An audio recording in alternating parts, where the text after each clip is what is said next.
Hey everyone, my name is Lily and I'm the book blogger behind Utopia State of Mind, and today I'm going to be sharing with you my top fantasy adult favorites from 2021. Actually, it should probably be top adult fantasy favorites from 2021. I am so close to the end of filming these favorites. I think that after this I just have like a few random things that I want to talk about and actually a lot of contemporary books to talk about. So I'm about halfway through and yeah. Anyway, of these, I have 8 of these, and I actually have 6 of them. 6 out of 8 is like pretty good. I will show the ones I do have because they're fantastically gorgeous. Ugh. These are the books right here. A lot of them are special editions, so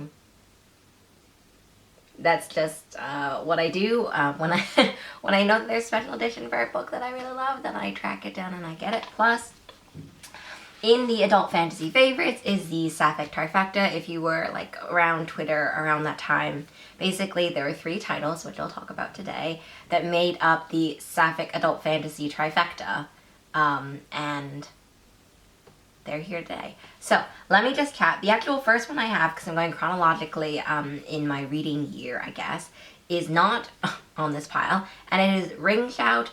Ring Shout was so great because it was, first of all, a novella, and I listened to this on audiobook, and I basically wanted to re-listen to it immediately after finishing. So basically, it's set in 1915 in this, like, a historical fantasy setting, where it's set in 1915 and they're talking a little bit about the birth of a nation, cast a spell across America, swelling the clan's ranks and drinking deep from the darkest thoughts of white folks. All across the nation they ride, spreading fear and violence among the vulnerable. They plan to bring hell to earth, but even Ku Kluxes can die. Standing in their way is Marcy Boudreaux and her fellow resistance fighters, a foul-mouthed sharpshooter and a Harlem hellfighter. Armed with blade, bullet, and bomb, they hunt their hunters and send the clan's demons straight to hell, but something awful is brewing in Macon, and the war on hell is about to heat up. That's the synopsis for Ring Shout. I think what I loved were 2 things. One of the things that I loved was the historical fiction fantasy setting was so rich, and I loved the interaction that the historical fiction elements, so specifically like the racism and all these racist thoughts, kind of interacted with this fantasy element of the I don't even really know how to describe it, but the spell, I guess, that is cast. And so I really liked that interaction because I thought it was really well thought out. And the second was that this is kind of like non-stop action. It was a novella which just kind of like swept you up and like kept sort of carrying you around. The action was fantastic. It also felt very cinematic. Kind of like, it's very difficult to describe for me, but I feel like after I read this one and then I kept talking about it, everyone kind of responded back to me and was like, yes, it was so action-packed and cinematic. So, I feel like that is well warranted, and I just love kind of fantasies that read very much like could be a cinematic setting, because for me, I love sword, fights. I love sword duels. I love all of these different things, but it's really sometimes very difficult for me to see that cinematic element because I've never held a sword. So Ring Shout to me felt very much like I could very well picture it in my head, which I don't normally do. I don't want to get off into a tangent, but I don't normally do that, so Ring Shout was an exception for me. The next one is, actually, the pile in front of me is not organized by chronological order. It was organized by size. So let me just go to the next one that I don't have, and then we'll go like just down the pile. The next one I have is Hollywood Heroine. This is actually the book 3. Or no, this isn't book 3. No, it's book 5 in the Heron Complex. I've read so much and I loved every one of them that they're starting to bleed together. But anyway, Hollywood Heroine is book 5 in the Heron Complex series. Heron Complex series is my favorite, probably, adult superhero series. It's set in this it's set in this alternate US world, so it's very much our world, but with fantasy elements. There's like ghosts, there's demons, there's a lot of other fantasy elements, because we're in book 5. We've fully gone through the world. But I think what I loved about or what I love about this series is, first of all, it kind of revolves around these two main characters, which is Evie and Aveda. They're best friends, and throughout the whole series, their lives have gone in very different directions, and they've really had to do some soul searching about themselves and their place in the world and their past history and their potential love. Like, a lot of different things have happened in the last 5 books.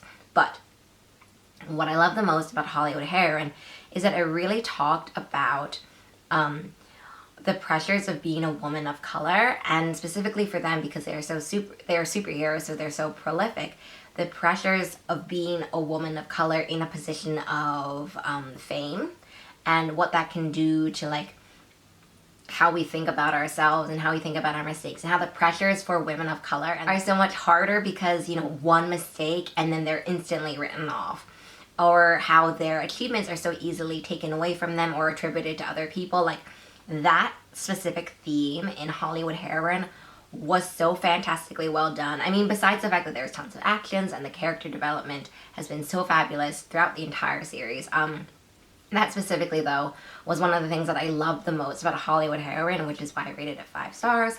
In the whole series, everything has been either 4 or 5-star reads. It's not showing me on Goodreads what my ratings are. It's showing me as read. But anyway, they've all been so fabulous, and I've loved them all so much for various reasons, but that was the reason why Hollywood Heroine stuck out to me the most. And now, let's just go through the stack of books. The other one that is a sequel and also a finale concluder for series finale is The Dragon of Ginseng. It's how do I talk about this without talking about the first two? Basically, the series name for this is Chronicles of the Bitch Queen, if that gives you the vibe you're looking for.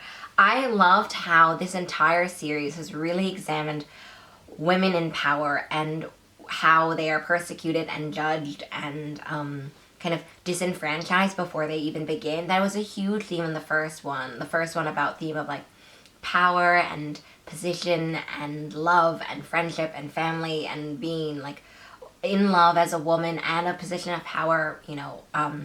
That was a huge theme in book 1 that has really only evolved and developed throughout the series, and I think it is so prevalent as well in the last book, especially because I'm trying to look to see if there's anything I can actually really say, especially because the characters have so well kind of developed this idea of being powerful and what it means to be powerful and what sacrifices we will do for our family and for power. And it's hard to describe the finale without talking about the first two, and specifically the plot that happens, and in the plot that happens in this one. But just know that if you love the vibes of this cover, and you love the idea of what I'm talking about, like women in power and having to figure out how they, you know, manage their other roles, right? So a woman as a daughter, a woman as a mother, a woman as a partner, a woman, you know, a woman as, and just a woman as a woman, you know, period. All of these different roles and these, like, different identities, I guess, while also being a queen. And a queen is another role. Anyway, that's what all of this is about, and that's certainly the theme that has kept me reading throughout the series and reading this character development to really sink into that theme. So I love this one. I just hit my cup of coffee here. The next one is The Wolf and the Woodsman. This is my gorgeous Illumicrate edition with the sprayed edges, and also I'll just show you because why not? With the kind of design here, and it also has reverse dust jacket art. You can only see half of it, but because I'm not gonna take it all out. But it is I'll read you a little bit about it because I don't want to spoil you, which I actually end up doing a lot. You don't see it, I cut it out, but you know, it happens. A dark, evocative, and unforgettable fantasy debut steeped in Hungarian in Hungarian history and Jewish mythology, perfect for fans of Naomi Novik and Catherine Arden. I definitely agree that this is perfect for fans of Catherine and Arden. So basically, what I really loved about The Wolf and the Woodsman is that Avika is the main character in A Wolf and a Woodsman, and she's kind of living in this small village, and all of a sudden these soldiers arrive from the Holy Order of the Woodsman to claim a girl for the king's blood sacrifice. So that's kind of like the beginning part. And then Avika is betrayed by her fellow villagers and surrendered. So that's kind of a lot of the first part. But the synopsis goes on, and it says, when the monsters attack the woodsman on the way to the capital, and they slaughter everyone but Avika and the cold, one-eyed captain, she learns that he is no ordinary woodsman. So things ensue as they kind of are continuing to go towards the capital. There are more battles, there's more action, there's more kind of getting to know each of these characters, and they have to try to stop the woodsman's brother because he is a disgraced prince. So that is kind of the big storyline of The Wolf and the Woodsman. But I think what is my favorite element of The Wolf and the Woodsman was, as I said in the synopsis and on the copy of the book, it does say this forest veiled pagan village. And so I really did like this kind of conflict, or this this conflict between Avika and her sort of like paganism as they see it in the book, and also Gaspar and his holy order of the woodsman. Because there's a lot to unpack there about religion and faith and belief, and the way that these kinds of things filter into how we view ourselves and how we view our community and our role in the world, like all of that. That was one thing I really loved. And the second one that I really loved is there are a lot of a lot of unpacking about things that we thought we knew, and impressions that we thought we had of other people, I guess is how I'll describe it. This was just so fantastic, and I loved it a lot. I think that it is one of my favorite books that I was not really expecting, and then just kind of swept out of nowhere, and then this happened. The next one is another sequel and another series finale. It is Jade Legacy. How do I talk about Jade Legacy without talking about all that has happened? Okay, Jade Legacy is a series finale of the Jade City trilogy. The basic premise of the Jade City trilogy is that it's about these families that are warring, and they have magical jade, which gives them magical powers. There are different kind of roles within their family and within their society. There are people who have magical jade and can wear it, and there are people who can't. And there's a lot of different politics happening within the families, between the families, and also within, or between the families and the outside world, right? Because they are on an island.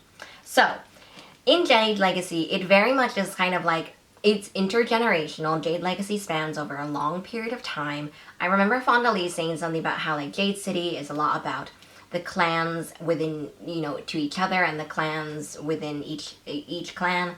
And then Jade War is a lot between like the inter-island, and the islands, the surrounding islands, I guess. And then Jade Legacy is more about this conflict and the idea of power and everything as it changes throughout history. And I definitely agree. I think that it's hard to describe series finales. Jade Legacy made me cry like multiple times, not only in the end, multiple times within Jade Legacy. The characters have come so far, and the family in the Jade Legacy, the Call clan, they are so precious to me. I love them so much. I basically I always kind of track down any merch I can find of them because they're fantastic. So I loved the set of bookmarks that the Illumicrate team did for the Green Bone Saga like special edition set. Anyway, as I said, it's kind of hard to talk about a series finale without talking about the first two books. But if you like the idea of magical jade powers, if you love the idea of family dynamics, if you love the idea of clans and ways of thinking and ways of having a society that have to deal with not only outside influences but also have to deal with the changing nature of the world throughout time, I think all of those things are very well done in Jade Legacy, and as a series finale, it's fantastic. The next three are series starters, so I can actually talk about more about what happens, and they are the Sapphic Trifecta. So, the first one that I want to talk about, and the first one that I read, is The Unbroken. Here's my gorgeous Illumicrate edition, and it also features another kind of beautiful little Easter egg there. This is a fantasy debut as well. Not all of them are fantasy debuts, but this is a fantasy debut. And it's Terrain is a soldier, stolen as a child and raised to kill and die for the Empire. She owes loyalty only to her fellow conscripts. But now she has been sent back to her homeland to stop a rebellion, and the ties of blood may be stronger than she thought. Luca needs a turncoat, someone who can sway the rebels towards peace, while Luca focuses on what really matters, winning back her throne. Through assassinations and massacres in bedrooms and war rooms, Terrain and Luca will haggle over the price of a nation, but some things aren't for sale. Okay, what did I love the most about The Unbroken? I loved the most about The Unbroken the themes of colonization and the themes of how we survive colonization, how it leaves a mark on not only us, but on our past, on our relationships, and also how we navigate our own relationship to colonization. I feel like in a lot of books I read, there's a very clear kind of like, oh, colonization, and these are what we do against it, and this is how we kind of rebel. And I feel like when you're so deeply admired in the world and the history and the past, it's a lot harder to figure out how you navigate that relationship. And honestly, that relationship isn't necessarily for everybody. Survival takes on a lot of different forms, and in the world, I guess, and specifically also in colonization and in the world of The Unbroken, right? There are a lot of different ways of resistance, of survival, and what does it mean to each character and to each character's journey. So I think that was definitely the theme that I loved the most about The Unbroken. I mean, just also the cover with these very strong arms, total arm envy for me. It is a fantastic cover. I can't wait for the sequel. I'm really excited. The next one is The Jasmine Throne by Tasha Sori. Tasha Sori is an auto-buy author for me. Like, I have been following Tasha Sori's books since Empire of Sand and Realm of Ash. I can never remember which one came out first, but I'm pretty sure it's Empire of Sand. So, Empire of Sand and Realm of Ash, and now The Jasmine Throne with these gorgeous leaves. This is just such a beautiful edition. And another kind of like secret hidden thing. The Jasmine Throne. Okay, so one is a vengeful princess seeking to dispose her brother from his throne. The other is a priestess searching for her family. Together they will change the fate of an empire. Imprisoned by her dictator brother, Malini spends her days in isolation in the Hirana, an ancient temple that was once the source of powerful magic, but is now little more than a decaying ruin. Priya is a maidservant, one of the several who make the treacherous journey to the top of the Hirana every night to attend Malini's chambers. She is happy to be an anonymous drudge, as long as it keeps anyone from guessing the dangerous secret she hides. But when Malini accidentally bears witness to Priya's true nature, their destinies become irrevocably tangled. I think what I love the most about it was the characters in this. Tasha Sori is an author who continuously kind of captivates me with the characters. They are compelling, they are endearing, they are relatable, in as far as they can be relatable as a contemporary reader who will never be in fantasy and also never have magical powers, but because the characters are so nuanced and complex, and they have all these hidden fears and vulnerabilities and doubts, but also these flashes of love and power and honor and loyalty and courage and responsibility, like all of these different things. They are so well detailed and well descriptive and well thought out. The journeys of the two characters, Malini and Priya, are fantastic in this. The romance in it is like fantastic.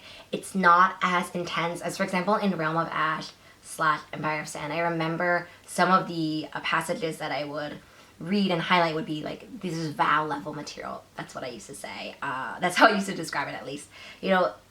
Paragraphs where would be kind of like so sweepingly romantic. I feel the romance was such a huge part of those books. And while the romance is a part of this book, and while it is an important part, and there are also very swoony passages, what was more powerful to me were the characters' journeys and how they're navigating what I was saying, right? So Priya's true, or not what I was saying, what the Goodreads synopsis was saying on the cover, the true nature and having to hide who you truly are, and the power of feeling like you found someone who can see you for who you are. And also for Malini, she has also a similar struggle in a way that you might not be able to tell from the synopsis. But once you've read it, you will see that she has a similar struggle about trying to be seen for who she is and who we are, the power and the potential that we have. And I think that's one of the reasons why these characters work so well together. One of the reasons why I love them. And the final one is She Who Became the Sun. The final one of the trifecta. Look at these edges. Oh, cover. This one also has like a secret fun little dragon. This also has reverse cover art. This edition is just like absolutely stunning. There is a lot of synopsis, but when I first was pitched this book, to me it was they were saying, what were they saying? I think they were saying The Song of Achilles meets Mulan, which I don't necessarily agree with a lot of those things. What I do kind of parse from that is that The Song of Achilles gives it a very epic feeling. It is very epic. It is all queer, so maybe that's kind of the reason why that's one of the comps. And then the Mulan comp, I think, is more for the setting, because the setting is in 1345 China. So I think that's more for the setting, but I think it's also more for a girl who kind of rises up from a position of non-power. The position of non-power? A position where she doesn't have a lot of power to a position where, you know, the fate, and I think in Mulan, that kind of character arc, you can see traces of and echoes in She Who Became the Sun. But ultimately, I read that comparison and was expecting a very different thing than what I read in She Who Became the Sun. And I loved what I read in She Who Became the Sun probably more than I would if I just read those two like comps kind of smushed together. So the synopsis, or like the general storyline of She Who Became the Sun is that she is living in 1345 China, which is under the Mongol rule, and they are starving peasants of the Central Plains, literally a quote from the book. And so there's basically this whole family, there's a lot of different children, so there's an 8th born son and there's a daughter. And the main character of the story is the daughter one. And when there's a bandit attack, then it orphans the daughter and the 8th born son. But the 8th born son dies, and then the daughter ends up taking over the identity of the 8th born son. So Zhu, and so then she enters a monastery there disguised as a male novice. She learns she can be ruthless to avoid her fate. But when her sanctuary is destroyed, she is cast back into the war-torn world. To change her ending, there's only one thing she can do: claim her brother's great destiny as her own. So that is kind of the main plot, I guess, about She Who Became the Sun.